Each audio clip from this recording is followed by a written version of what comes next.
What's up everybody and welcome to the STG 44. This is a relatively old mod for PC users but was just released on Xbox One. This is a collaborative effort between Sam Fisher, the original mod author, and then more importantly PimplyPete, who ported this over to Xbox One. I wanted to make this video because PimplyPete has been porting a ton of different mods over to Xbox One, and in the past he's ported stuff over like the Mauser family, the Barrett 50 cal rifle, and the PTRS 41. I feel like this mod author in particular hasn't been getting enough recognition and respect for what he's doing, which is basically reaching out to PC mod authors, asking them in a kind way to port their mods over, and then thus doing it. A lot of these are really good weapon mods that console users wouldn't have otherwise, so I really hope you guys support him. But with that, let's check out what kind of different weapon modifications you could actually do to the STG. In the workbench itself, the mod does have quite a few different options, basically on how to change it around. Kind of standard for different assault rifle mods at this point, but first and foremost, obviously you have all the different receivers. You have the regular receivers, and then some of the armor piercing and powerful receivers,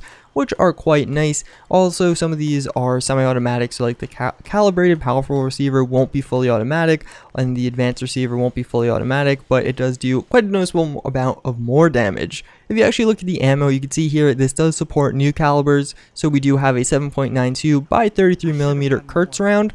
This is actually balancing the weapon out quite a bit, because otherwise it does do pretty good damage, but that is actually a relatively rare ammo type. If you use it without this mod, it will just fire a regular 5.56. Obviously you're going to find that in much more abundance, considering a lot of the different higher raters or gunners do use that. There are two different barrels, a standard barrel and a long barrel. The long barrel definitely allows you to use this as more of a kind of medium to long range rifle, where the standard barrel is more appropriate for medium range, but the long barrel definitely does increase the options with this rifle. If you put this on with a like 4x scope, you definitely could shoot people that are pretty far away. So one of my favorite parts about this mod is actually the furniture. So we have the standard furniture here, and then we do have the alternate handguard down here, which is going to just change the handguard. As you can see right there, it goes from that to being this one, which is a little slightly different. As you can see, it's a little elongated over there and all that, but it does look quite nice nonetheless. It's very simple, but I just like the furniture in general. I like the wood stock and all that. I really like the look of like that kind of darkish wood, maybe like an oak wood, I don't really know my woods,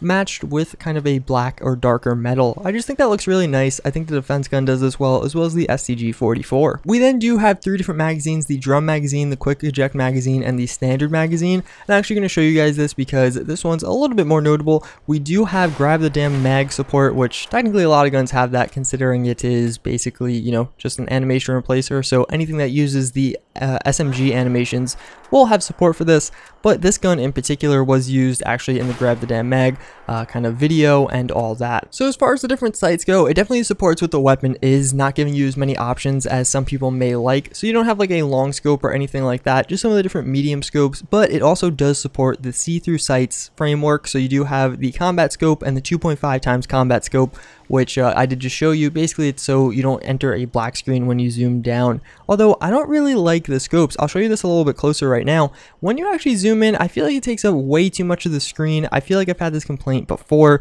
I'd love to see this changed or fixed in some way, because like I feel like although yes I could see whatever I'm trying to aim at, I don't want the scope to take up, you know, 80% of my screen right there, or at least the screen parts that I'm looking at, other than like my peripheral vision. So that's something I'd love to see changed in a future update, but for the time being it's not too big of a deal, and I'm really happy to see see-through sights. So finally, you do have the bayonet and the suppressor. The suppressor on this thing does sound actually pretty badass. I do like this quite a bit, and if you actually set the gun up in this way, it's almost a viable DMR style weapon. Obviously I'm only using a 4x scope, but you could definitely see pretty far with this.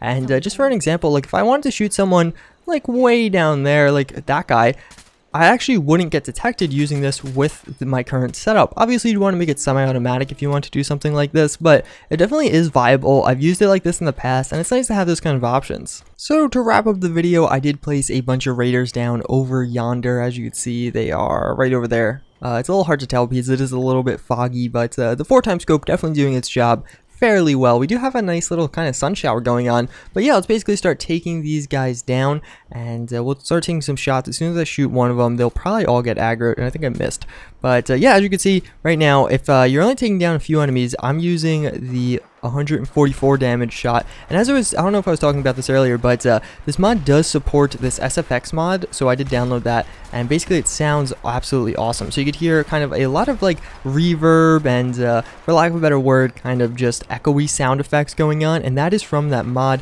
which again this mod does support. And it's really cool to see the mod author behind this, Sam Fisher, definitely seems like he's supporting a lot of the community mods out there. So like see-through sights again, what else was there?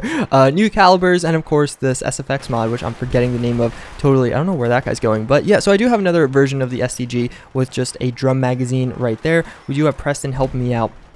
And who is that? Okay, that's not an enemy. But yeah, so let's go try and flank these guys a little bit. I'm going to try and get some cool VAT shots right here. And I think, two-shot them with headshots. So kind of a big deal. If we do get a critical hit, it'll probably almost just one-shot him. And as you can see, yeah, right there. Okay, critical hit.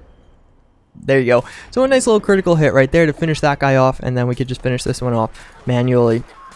And yeah, definitely a high damage weapon, almost on the scale of being overpowered. I should not walk out like that.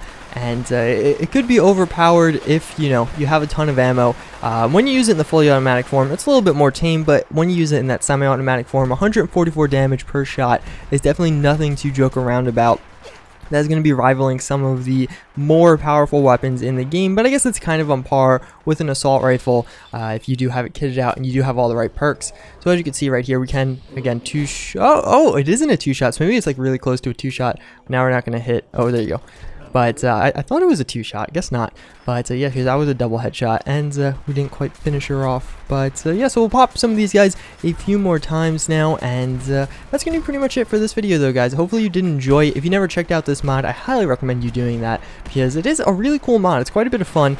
Oh, wait, that's not who I thought it was.